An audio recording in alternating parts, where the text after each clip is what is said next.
রহমতুল্লাহ। যে মানুষরা দেখবেন যে আপনার কাছে এসে অন্য কোনো মানুষের নামে বদনাম করছে, গীবত করছে, এই মানুষদের সাথে নরমালি একটু দূরত্ব মেনটেন করার চেষ্টা করবেন। আর দেখা হলে অবশ্যই হাসি মুখে কথা বলবেন, বাট তাদের সাথে এমন কোনো কিছু শেয়ার করবেন না যেটা আপনার গোপনীয়, ব্যক্তিগত। কারণ এই মানুষরা, তাদের স্বভাবই হচ্ছে কথা ছড়িয়ে দেওয়া। মানে এক কথায় আপনার কথা আরেকজনকে দিবে, বলবে, আরেকজনের কথা আপনাকে বলবে, এবং একটু ফ্যাব্রিকেটেড করে। এই মানুষদের থেকে একটু সাবধান থাকার চেষ্টা করবেন।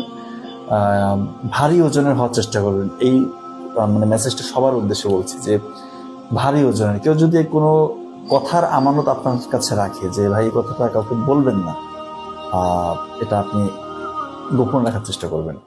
এবং দেখবেন যে অনেক মানুষ এরকম করবে, মানে সে শুধু সমালোচনা আপনার সাথে, মানে সে তার কথা বলার টপিক্সই হচ্ছে অমুকের এই ত্রুটি, অমুকের এই দোষ।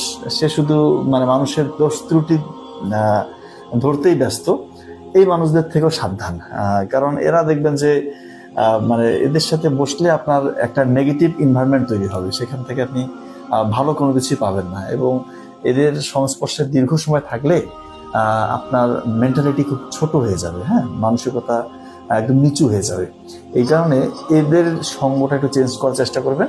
আর যারা ব্রড মাইন্ডেড, দেখবেন যে সবসময় পজিটিভ মাইন্ডের, কাউকে নিয়ে মানে পড়ে থাকার সময় নাই, সবসময় মানে দেখবেন তাদের কথাবার্তা, চালচরণ, আপনি মানে তাদের সাথে মিশলেই বুঝতে পারবেন যে তারা একটু ডিফারেন্ট। এই মানুষদের সংস্পর্শে আসার চেষ্টা করবেন। আশা করছি মেসেজটা আপনাদের কাছে পরিষ্কার হয়েছে। ধন্যবাদ সবাইকে। আসসালামু আলাইকুম।